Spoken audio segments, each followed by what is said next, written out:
IIA Muzaffarnagar ने वायु गुणवत्ता आयोग द्वारा एनसीआर क्षेत्र में 1 अक्टूबर से प्रतिबंधित किए गए डीजल जनरेटिंग सेट को पुनः चलाने की मांग की। जनपद मुजफ्फरनगर में आईआईए मुजफ्फरनगर द्वारा प्रेस वार्ता का आयोजन किया गया। एनसीआर क्षेत्र में वायु प्रदूषण को नियंत्रित करने के लिए वायु गुणवत्ता प्रबंधन आयोग द्वारा 1 अक्टूबर 2022 से जारी किए गए एयर क्वालिटी इंडेक्स 300 से अधिक होने पर डीजल जनरेटिंग सेट पर प्रतिबंध को लेकर प्रेस वार्ता की गई। प्रेस वार्ता में आईआईए के चेयरमैन विपुल भटनागर ने बताया कि एनसीआर क्षेत्र में वायु प्रदूषण को नियंत्रित करने के लिए वायु गुणवत्ता प्रबंधन आयोग द्वारा विगत 2 माह से निर्देश जारी किया गया है कि 1 अक्टूबर 2022 से एनसीआर क्षेत्र में एयर क्वालिटी इंडेक्स 300 से अधिक होने पर डीजल जनरेटर सेट के चलाने पर प्रतिबंध लगा दिया जाएगा। उन्होंने कहा कि इस प्रतिबंध के अंदर उद्योग, घरेलू समेत तमाम जगह चलने वाले 5 केवीए के जनरेटिंग सेट्स आएंगे। विपुल भटनागर ने कहा कि वायु गुणवत्ता प्रबंधन आयोग द्वारा जारी किए गए इस निर्देश के चलते छोटे उद्योगों को भारी नुकसान का सामना करना पड़ेगा, क्योंकि ज़्यादातर छोटे उद्योगों में डीजल जनरेटर सेट चलते हैं। आयोग चाहता है कि एनसीआर क्षेत्र में केवल पीएनजी आधारित जनरेटर चलाएं। विपुल भटनागर इसमें विस्तार से बताया कि अभी तक पीएनजी की उपलब्धता कई क्षेत्रों में नहीं है। यदि लघु उद्योग पीएनजी जनरेटर का उपयोग करेंगे तो उन्हें काफ़ी परेशानियों का सामना करना पड़ेगा और उनकी लागत भी बहुत ज़्यादा होगी, जिसका खामियाजा लघु उद्योगों को भुगतना पड़ेगा। साथ ही उन्होंने कहा, एनसीआर के अनेक क्षेत्रों में आए दिन विद्युत कटौती होती रहती है, जिस कारण यदि जनरेटर सेट चलाना प्रतिबंधित हो जाएगा तो उद्योगों को बंद ही रखना पड़ेगा, जिससे उन्हें बहुत हानि होगी।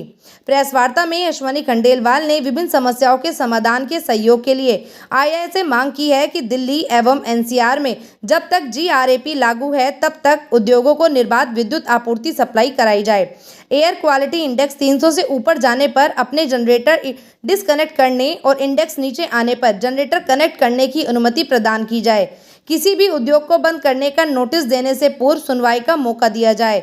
वह एयर क्वालिटी इंडेक्स स्थानीय स्तर पर भी मॉनिटर किए जाएं, जिससे घनी आबादी में विद्यमान एयर क्वालिटी इंडेक्स के आधार पर स्थानीय उद्योग बंद न हो, जिससे व्यापारियों को किसी प्रकार की परेशानी का सामना न करना पड़े।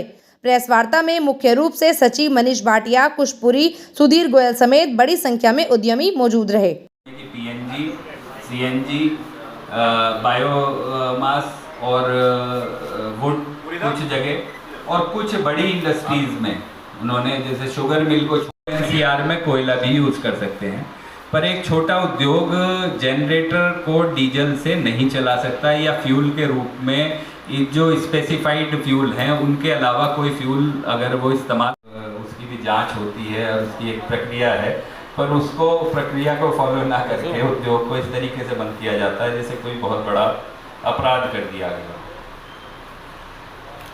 जो आदेश आया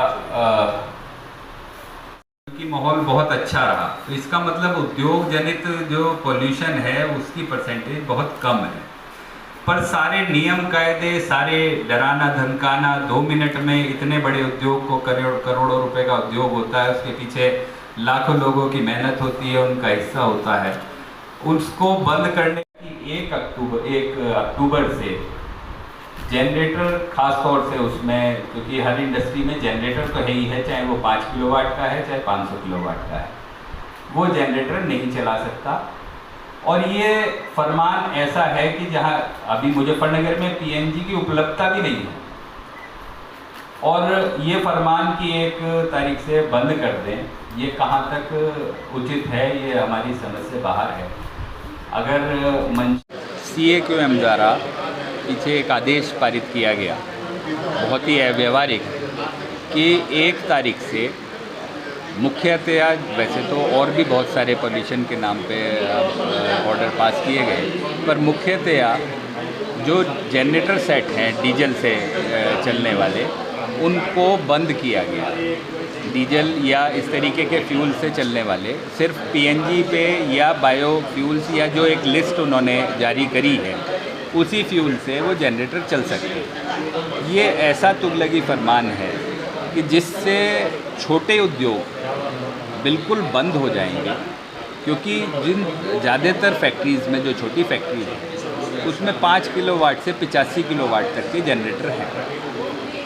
अब उनको पीएनजी पे, पहली बात तो ये है कि मुजफ्फरनगर में पीएनजी की अभी तक उपलब्धता ही नहीं है, जब उपलब्धि नहीं है तो हम जनरेटर चला नहीं पाएंगे पीएनजी से, ना डीजल से, ना किसी और फ्यूल से, तो क्या हम उद्योग बंद कर देंगे?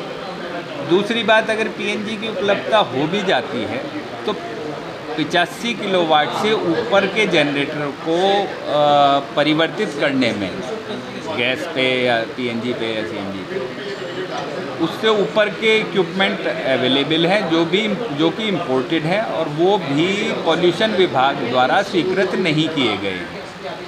तो अगर हमें 5 किलोवाट का जनरेटर जो 20, 30, 40, 50 हज़ार रुपये का आता होगा उसको परिवर्तन कराना है तो 85 किलोवाट वाला उसमें इक्विपमेंट लगेगा जिसकी कीमत 4 लाख से 5 लाख रुपए है। तो क्या ये संभव है कि एक छोटा उद्योग 5 लाख रुपए लगा के उसे परिवर्तित कर ले?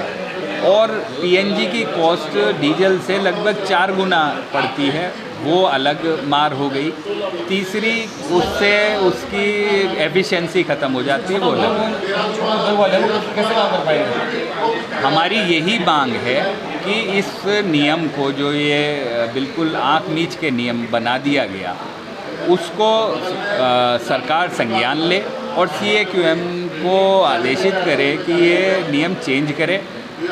परिवर्तन जब तक पीएनजी उपलब्ध नहीं है जब तक तो नहीं हो, और परिवर्तन का कोई टेक्नोलॉजी उपलब्ध कराए। और दूसरे, पॉल्यूशन, जो एक भ्रम ये है आम जनता में कि पॉल्यूशन सिर्फ इंडस्ट्री फैलाती है, जबकि कुल पॉल्यूशन का 15% पॉल्यूशन ही इंडस्ट्री करती है। तो बाकी को तो आप कुछ कह नहीं रहे, सारा डंडा फैक्ट्रियों पे ऐसे जैसे उन्होंने कोई क्राइम कर दिया हो उसे बंद कर दिया जाता है, मोटे मोटे जुर्माने लगा दिए जाते हैं, जबकि हमारा पॉल्यूशन में सबसे कम योगदान है। और चीज़ों पे तो नहीं, सिर्फ एक इंडस्ट्री दिखाई देती है कि उसे इंडस्ट्री को उठाकर बंद कर दो। शायद ये बातें शासन तक नहीं पहुंच पाती। शासन की मंशा लघु उद्योग को बढ़ाने की है, तो मेरा आज प्रेस IIA के हमारे केंद्रीय नेतृत्व ने तय किया कि NCR के हर एक डिस्ट्रिक्ट में ये आज प्रेस कॉन्फ्रेंस रखी जाए और प्रेस के माध्यम से शासन को ये अवगत कराया जाए कि आपके क्षेत्र का, NCR का लघु उद्योग इस समय कितना परेशान है।